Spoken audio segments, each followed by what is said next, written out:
There's nothing like diving into a well-written and fast-paced mystery novel, but these thriller shows are more interesting than their source material. Hollywood often looks to the literary world for new adaptations, and some particularly fun shows were books first.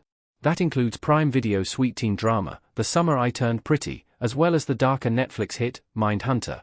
Although heartwarming romances and clever comedy books can make solid TV shows, a thriller novel makes an especially intriguing adaptation, as you're drawn into the frightening or strange premise right away.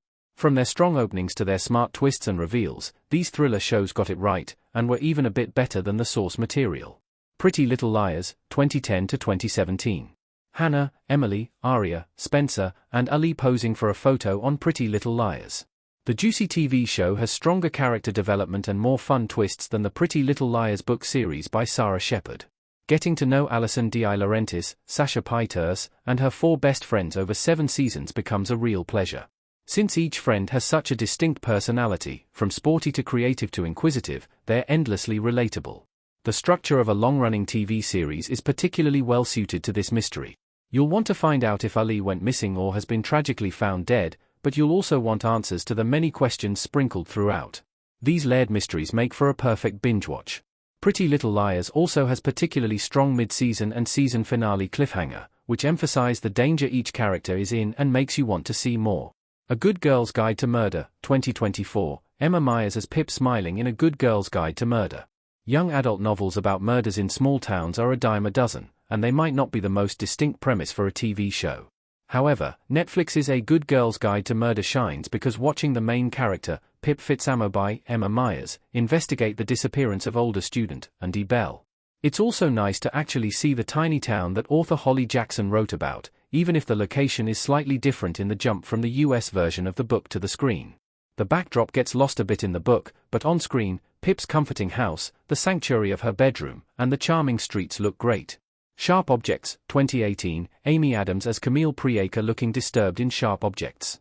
Any Gillian Flynn adaptation is bound to be fantastic, just look at Gone Girl, and Sharp Objects is no exception. Despite how good the 2006 book is, the HBO series manages to surpass it, especially when it comes to one element. The image of a dollhouse is a common thread throughout this dark story, and this object is used perfectly in the big reveal in the final episode. There are also quite a few disturbing shots that land better on TV than they would if you were simply reading words on a page. One of the bleakest? When Camille Preaker, Amy Adams, takes a bath at the end of episode 1, and viewers learn she has words etched into her skin. When you see this in front of you, you can't forget it as easily, and that emphasizes the haunting nature of trauma. The Stranger, 2020. Hannah John Kamen as the main character in The Stranger.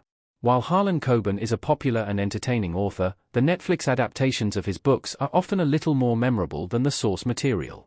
The Stranger stands out because, while the title character is intriguing in the book, she truly comes into her own on screen. The image of a woman who knows everyone's secrets, and lurks while wearing a baseball cap, works so well because she seems like an average, unassuming person at first glance. It's shocking that anyone who appears so ordinary could be so scary.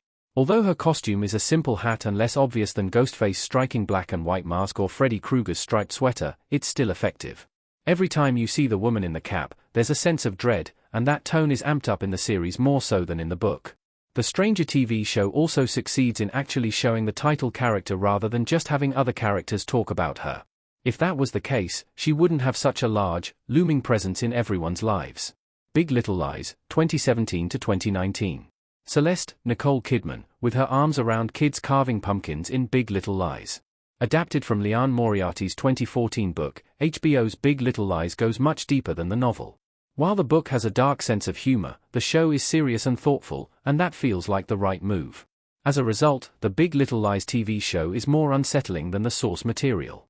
While Perry Wright, Alexander Skarsgård, hurts his wife Celeste, Nicole Kidman, on the page, it's more powerful on the screen since you're actually looking at it. The change of setting from Sydney, Australia to Monterey, California, is also an excellent idea. The sweeping views of water and the unimaginable amount of wealth in that area drive home the commentary on class and privilege that is hinted at in the novel. This beachy location also contrasts the trauma that Celeste and Jane, Shailene Woodley, are coping with. The Undoing, 2020. Nicole Kidman as Grace in The Undoing. Clever Grace Fraser, Nicole Kidman, is a well-developed wife and mother in the novel You Should Have Known by Jean Hanff Korelitz, which was published in 2014. But one element of her character is captured better on screen: her fashion sense. It's fun seeing Grace's colorful coats, which make more of an impression on the television. A novel captures someone's interior dialogue, thoughts, and emotions.